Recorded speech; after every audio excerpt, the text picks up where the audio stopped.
Lep pozdrav vsem skupaj. Najprej v imenu Gospodarske zbornice Slovenije zahvala vsem medijem, vladi, ekipam v gospodarstvu ter seveda tudi javnem sektorju za opravljeno delo v preteklem mesecu. Mislim, da smo lahko ponosni na rezultate, da smo danes tu, kjer smo. Zdaj pa, če grem na današnjo temo in začnem mogoče z nekoliko anekdote, da je aprilsko vreme res specifično danes tukaj, kjer uradujem v Slovenj Gradcu, imamo 20 stopinj, včeraj pa smo imeli nič, kar pomeni, da s češnjami ne bo kaj in se vsi veselimo koledarskega maja, junija, kjer bo seveda prišla toplota, vročina, da bomo se tudi boljše lahko počutili. Je pa seveda, kar se tiče gospodarskega vremena, nekoliko drugače. Po aprilu, kjer smo nekako vsi spoštovali vse načela izolacije ter tudi delno ali popolnoma zaustavili za določeno obdobje naše gospodarske aktivnosti, v mesecu maju vidimo resne probleme. Resne probleme zaradi te zaustavitve, predvsem na področju likvidnosti. Na začetku bi pokomentiral mogoče še paket ukrepov, ki je v veljavi. Tukaj smo po analizi Gospodarske zbornice ugotovili, da 80% največjih slovenskih izvoznikov ne bo upravičenih do koriščenja ukrepov čakanja na delo, če tudi so zaustavili ali bistveno zmanjšali proizvodnjo. Gre za to, da so kriteriji sorazmerno kritično postavljeni po posameznih poletjih in praksa kaže na to, da podjetja imajo različne situacije in zaradi tega naš predlog, da se v tekočem mesecu to še popravi v 22. členu, tako da bi bila upravičenost do pomoči vezana na širši krog podjetij in bi se kriterij -20% upada prihodkov spremenil v -10 v prvem poletju ter povečanje v drugem poletju tudi potem ustrezno zmanjšalo iz +50 na +40. Državi se seveda splača obdržati vsa delovna mesta in to kaže tudi praksa iz Nemčije in Avstrije, kjer takšnih omejitvenih kriterijev v zakonodaji sploh ne poznajo. Kar se tiče pa likvidnosti, je v predlogu Gospodarske zbornice sledeč, da seveda poskušamo večji del malih in srednjih podjetij pokriti z likvidnostjo preko tako imenovane jamstvene sheme, kjer je SID banka izvajalec v imenu države za poslovne banke in hranilnice, ter nudimo s tem posojila za obratni kapital in investicije, s poroštvom države vsaj 70% za velika podjetja ter vsaj 80% za mala ter srednja podjetja. Ročnost posojil naj bo med 4 in 6 let, ter poznati moramo tudi kapico za obrestne mere. Poleg tega, ključnega ukrepa na področju likvidnosti predlagamo tudi področje zavarovanja in pozavarovanja izvoznih terjatev, ter seveda tudi vzpostavitev delujočega sekundarnega trga terjatev. S tem menimo, da bomo zagotovili večji del potreb po likvidnosti, ki je nastala zaradi tega ukrepa izolacije gospodarstva. Nazadnje seveda tudi podpiramo aktivnosti Slovenske izvozne banke, ki je že sedaj pomagala ključnim podjetjem pri financiranju in se seveda želimo podporo države SID banki, da bi lahko ta s posebno ugodnimi viri financiranja v dejavnosti za podjetje, ki so pod posebnim pritiskom, kot sta turizem in gostinstvo, izvajala vso potrebno podporo. Nazadnje bi rad seveda omenil, da moramo gledati tudi mesece, ki prihajajo za junijem do konca leta. Zavedamo se, da bodo razmere v gospodarstvu zaostrene tudi celotno leto. Globalno povpraševanje bo na večjih področjih potrebovalo več mesecev, da bo prišlo na lanskoletno raven. Zaradi tega smo na Gospodarski zbornici Slovenije predlagali predvsem ukrepe priprave projektov za velike javne investicije z usmeritvijo, da jih izpeljajo tudi domači izvajalci, kot je drugi tir, tretja razvojna os ter seveda druga cev Karavank. Želimo si, da se pripravi tudi program za modernizacijo javne infrastrukture, program za poenostavitev v prostorskem urejanju, poslovanju in javnih naročilih, kajti vemo, da na agenciji ARSO čaka več kot 400 vlog za dovoljenje, ter želimo si seveda tudi močnejšo podporo digitalizaciji. Trdno sem prepričan, da kolikor bomo znali tudi v teh trenutkih stopiti skupaj in poslušati drug drugega, bomo prišli do ukrepov, s katerimi lahko pridemo iz te krize tudi zmagovalci. Hvala lepa. Lep pozdrav v imenu Združenja Menedžer. Bi se kar navezala na Boštjana Gorjupa.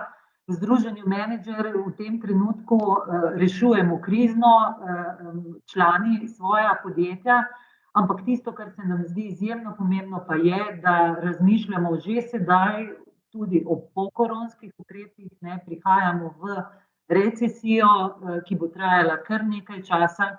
In tako kot v podjetjih delamo zdaj te vzporedne scenarije, ukrepe, bi morala o tem razmišljati tudi že država. Pri tem mi vidimo 3 področja. Eno področje so ljudje, država in gospodarstvo moramo postati bolj odporni tudi na eventualne nove krize, ki bodo pred nami, ne, in bistven element tu so ljudje.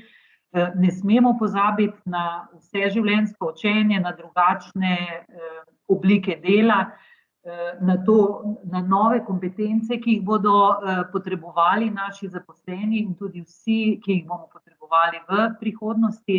Drugi sklop, pomemben, so v bistvu novi poslovni modeli. Tu poudarjamo velik pomen vlaganja v raziskave in razvoj. Tudi mi mislimo, da bo digitalizacija zaznamovala to prihodnost, spremenjene bodo tudi navade, obnašanje potrošnikov v prihodnosti in temu se bomo morali prilagoditi. Tretji segment pa je seveda tudi vezan na to, da bomo morali strateško preoblikovati sektorje, v katere se želimo usmerjati in iskati tudi nova področja. Kriza bi lahko bila za Slovenijo tudi priložnost za konkurenčno mednarodno repozicioniranje, tudi v smislu trajnosti. Po drugi strani bomo morali razmišljati o samooskrbi, o krožnem gospodarstvu. Enako kot Gospodarska zbornica poudarjamo tudi velik pomen države pri vlaganju v infrastrukturne projekte učinkovite rabe energije. Vse to bo lahko ponovno zagnalo tudi gospodarstvo. Drug velik segment se nam zdi področje prožnosti dela in če smo v tem trenutku rešujemo osnovne socialne probleme, moramo skrbeti za to, da bomo obdržali zaposlenost. V tem smislu bi morali iskati fleksibilnejše načine. Eden od njih, na primer, bi bilo možnost prehajanja delavcev iz ene panoge v drugo, na primer iz gostinstva v trgovino, ki jih zdajle potrebuje. Seveda to mora biti pospremljeno z instrumenti, ki to omogočajo. In po drugi strani vidimo, da večina evropskih držav v tem trenutku uvaja tudi skrajševanje delovnega časa kot enega od fleksibilnejših oblik dela. Mislim, da bomo o tem slišali še nekaj kasneje od Nemške gospodarske zbornice, prav tako podpiramo ta ukrep. Tretje področje, ki pa se nam zdi pomembno, je to, da smo v gospodarstvu zdajle čez noč v bistvu postali veliko fleksibilnejši, delamo od doma, učimo se na daljavo in zdi se nam razumno, da v bistvu na tak način začne delovati tudi bolj fleksibilno in digitalizirano država, da v bistvu poenostavi tudi administrativne postopke v podporo gospodarstvu, saj bo to v interesu in enih in drugih za zagon gospodarstva. Prav tako nas skrbi, če ne bo hitro vzpostavljen tudi delovanje sodnega sistema, ker v bistvu to že ruši tudi normalno delovanje trenutno v gospodarstvu. In za na konec se mi zdi izjemno pomembno povezovanje. Mi v gospodarskih organizacijah smo pokazali, da se znamo v takih trenutkih povezovati.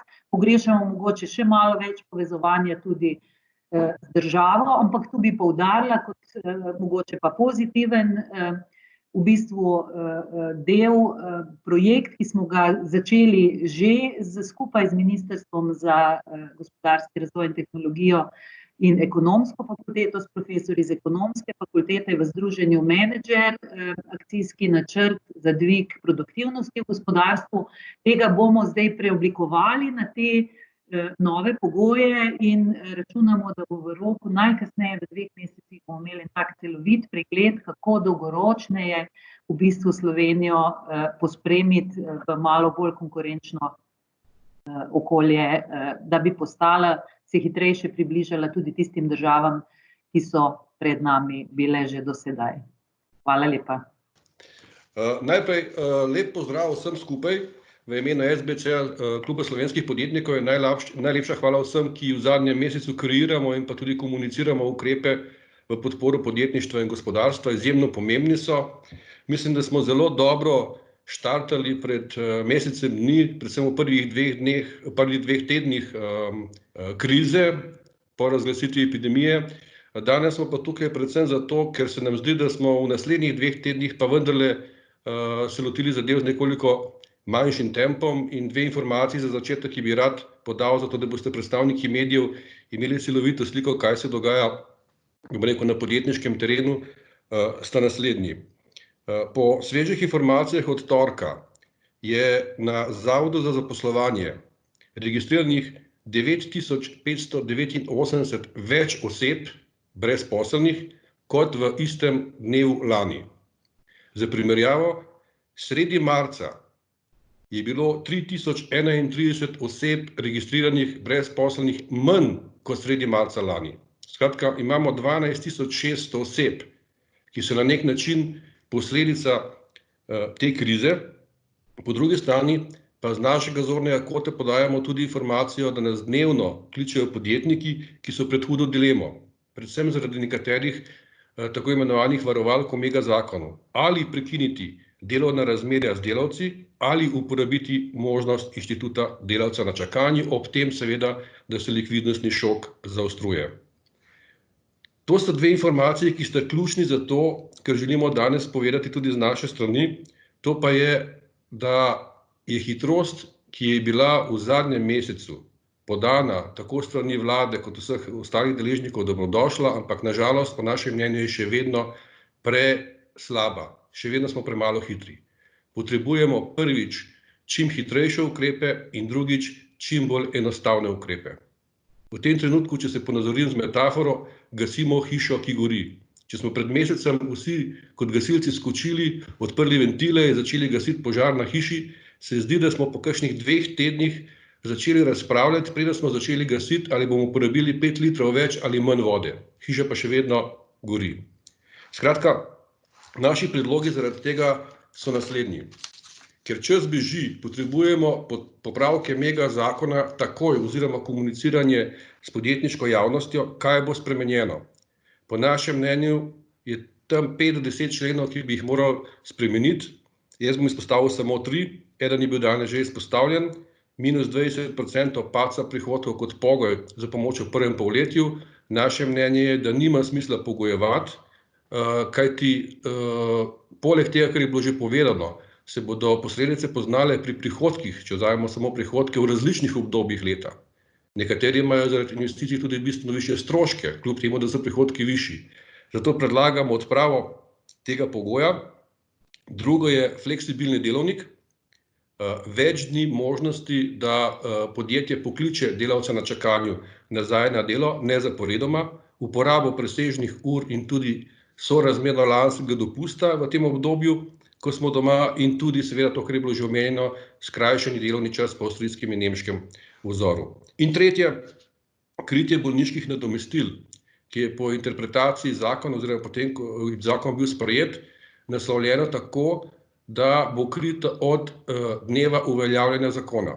Po naših informacijah pa so podjetja največ odhodov bolniške staleže imele ob razglasitvi epidemije.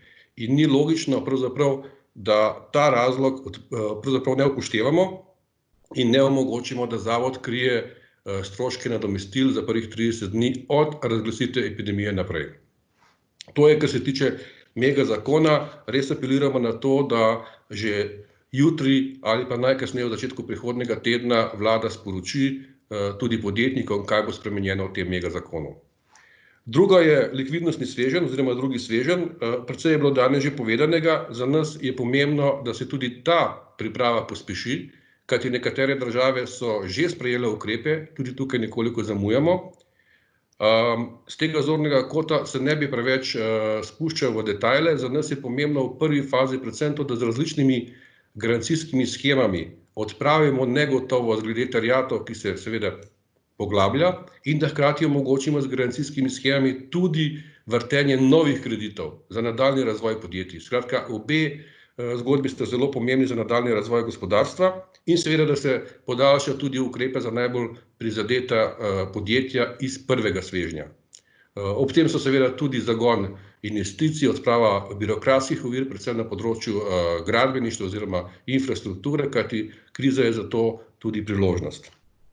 Na koncu mogoče še eno zadevo, ki je zelo pomembna, ki se ta čas že dogaja po vsej Evropski uniji, to je ponovna oživitev gospodarstva. Izjemnega pomena je, kako bomo to storili, zato predlagamo, vabimo zdravstveno stroko tudi z naše strani, da pripravi strokovna zaščitna pravila za posamezne dejavnosti, še bistveno bolj natančno, in pa hkrati apeliramo na vse podjetnike in vsa podjetja, da maksimalno upoštevajo vsa ta pravila, hkrati, ker je pogosto v javnosti manj omenjeno, pa apeliramo na vse zaposlene, na vse posameznike, da se držimo teh pravil, tako kot smo se držali v zadnjem mesecu. To je izjemnega pomena. Navsezadnje je tudi podjetje javni prostor in bolj se bomo držali tega, bolj bomo lahko sobivali z virusom in uživali gospodarstvo. Če bomo to storili, bomo v Sloveniji lahko išli kot zmagovalci.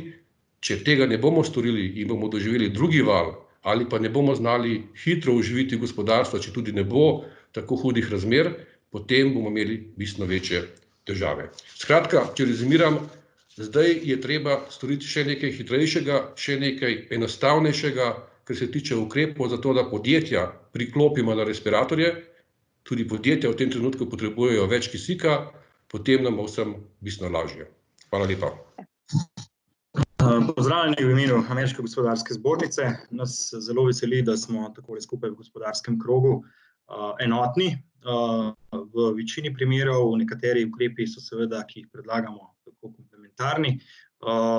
Tudi na gospodarski zbornici, Ameriške gospodarske zbornici zelo poudarjamo in pa vedno podpiramo vse ukrepe na področju likvidnosti gospodarstva, saj v povprečju, kot so znani podatki, imajo podjetja nekako od 20 do 25 dni likvidnosti, potem pa seveda te likvidnosti ni več. Nekatera dobro pripravljena podjetja imajo tega več, zato na tem področju se mi zdi, je zelo pomembno zasledovati tiste vpijoče, ki na dnevni bazi pač opozarjajo na to in je ta gasilska prispodoba, kot je gospod Novkovič uporabil, zelo na mestu. Dodatni poudarki iz strani Ameriške gospodarske zbornice, seveda predvsem to spodbujanje investicij. Mi se zelo osredotočamo na čas po tem, verjamemo, da bo tole minilo slej ko prej, seveda pa to pomeni seveda priložnost. Jaz sem tudi osebno prepričan, da je vsaka kriza priložnost in da bomo teh 5% tistih naprednih, ki nas bodo drugi sledili in na ta način smo Slovenija kot en velik narod, sicer manjša država, ampak velik narod, sposobni dejansko se prestrukturirati v smeri večje agilnosti, na ta način biti drzni, biti drugačni in s samim spodbujanjem investicij doseči ta naslednji val. Lahko gre, bom rekel, tiste investicije domačih in tujih podjetij, tukaj mi ne ločimo med lastništvom, glede na to, da vsi plačujemo davke v Sloveniji, je pomembno, da se čim več tega dogajanja opravi v Sloveniji. Kratkoročno tukaj sigurno gradbeništvo, pa lahko tudi v šolah, ko je zdaj so zaprte, kjer je možno pridobivati 100% tudi sama likvidnostna sredstva oziroma sama kohezijska sredstva za samo financiranje. Sicer pa je vse bolj pomembno to javno-zasebno partnerstvo, glede na ta helikopterski denar, ki ga država namenja, pomeni seveda možnost dodatnih investicij samo iz teh javno-zasebnih partnerstv, glede na to, da državnega denarja seveda ni v neomejenem obsegu. Pa na drugi strani je en kup denarja tudi pri gospodinjstvih oziroma pri prebivalstvu, ki ga lahko na ta način angažiramo. Govorimo lahko o energetskih prenovah in tako naprej. Samo prestrukturiranje gospodarstva gre z roko v roki, tako kot je v bistvu poudarila že tudi gospa Lončar. Tako javni sektor kot zasebni, tako kot zasebni se tudi javni sektor prestrukturira, se digitalizira in je v bistvu, bom rekel, ta kolateralna korist tega koronavirusa pa ta, da smo vsi bolj agilni in vsi bolj digitalni in na ta način je seveda volja veliko večja kot kadarkoli prej zadeve hitro obravnavati in pa dejansko tudi implementirati. Ne smemo pozabiti na talente. Mi smo kot zbornica že zadnjih 10 let zelo osredotočeni na mlade, na talente, na ljudi, ki imajo znanje in tudi ambicioznost, ki grejo velikokrat seveda tudi v tujino in se vse premalokrat vračajo. Mi zelo pozdravljamo to, da grejo talenti v tujino, si dobijo določenih izkušenj, mnenj, predvsem tudi samih mrež, in pa bi bilo ali pa kazalo sedaj na tem točki, za Slovenijo kot državo, iti v ukrepe, da bi te mlade tudi privabili nazaj. S tem, ko privabiš nazaj mlade, privabiš tudi marsikatera podjetja. In glede na to, da je Slovenija ena najbolj varnih držav splošno, tudi na področju koronavirusa naj zadeva ostane taka, kot je, pa bomo čisto veseli, je to priložnost, da smo poleg tega, da smo zelo zeleni, lahko še dodatno zanimivi kot bodoča destinacija. Glede na to, da pa informacijsko infrastrukturo pa imamo dobro narejeno in verjamemo, da se bo ta še izboljševala tudi v prihodnosti. Seveda, to ne gre brez raziskav in razvoja. Tukaj je kar nekaj dobrih izjem v Sloveniji, ker so tukaj globalni centri razvoja v Sloveniji, takih si želimo še več. Jaz mislim, da je tukaj ta sistematičen pristop, ki ga želimo in ga naši člani, jih je skoraj 400, vsi želijo, je v tej smeri, da dejansko spodbujamo te investicije. Na ta način seveda se investicije prelivajo tudi v davke, skozi več talentov v Sloveniji in potem tudi osebnih davkov, in na ta način je krog sklenjen. Tako da skupaj želimo predvsem tega pogleda v prihodnost, kaj bo potem, pa naj je to 2 ali 3 mesece ali pa 2 ali 3 leta. Skupaj smo siguren, močnejši, in tudi sam gospodarski krog, kjer smo se danes zbrali tudi v e-obliki, je dokaz za to, da lahko sodelujemo in da nam je skupaj bolje, in verjamem, da bomo dejansko izšli iz tega še močnejši. Hvala. According to our recent survey, over 80% of our companies expect a significant deterioration in companies' own situation as well as in the economic development over the next 12 months. The companies expect a significant sales decline, lower volume of investment, and also a decrease of the level of employment. Therefore, we propose 2 good practices from Germany to be introduced for supporting companies and employees. The first, it has been already mentioned, is a short-time work scheme, which is a recipe against the crisis in order to compensate economic fluctuations, to maintain working places, and to avoid layoffs over the last 12 months, and also the introduction of so-called corona loans with 100% state guarantee. The system of the short-time work has a long tradition in Germany, and in every crisis help companies to get out quickly of a critical situation. In case of this short-time working, the labor agency pays short-time working allowances as a subsidy to the wage between 60 to 67% of last net salary, usually about 12 months. In time of crisis, as this is yes, about 24 months. This system is therefore also strongly supported by the trade unions in Germany, as the payroll costs of the company are reduced and at the same time the jobs are maintained. Of course, in time of crisis also the problem with the liquidity, and Germany has a lot of measurements introduced. I would only to highlight a few of them. First one is the KfW emergency loans for companies, then the state export guarantees, the startup booster, and bonus payments for employees. The emergency loans, all German companies with more than 10 employees can apply for those, and they will get up to 25% of their 2019 turnover. The loans are completely guaranteed by the government, and they are to be repaid within 10 years, with no repayments on the principal for the first 24 months. The second one is the state export guarantees.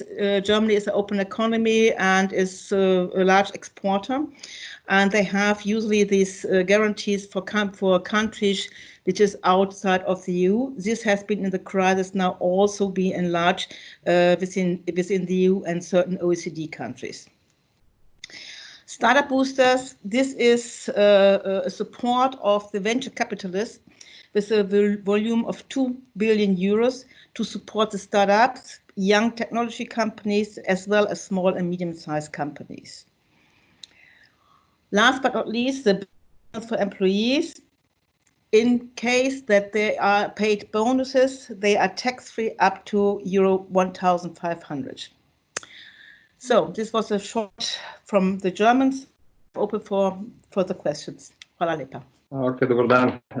Torej pozdravljeni še z moje strani. Hvala lepa za vabilo na to diskusijo.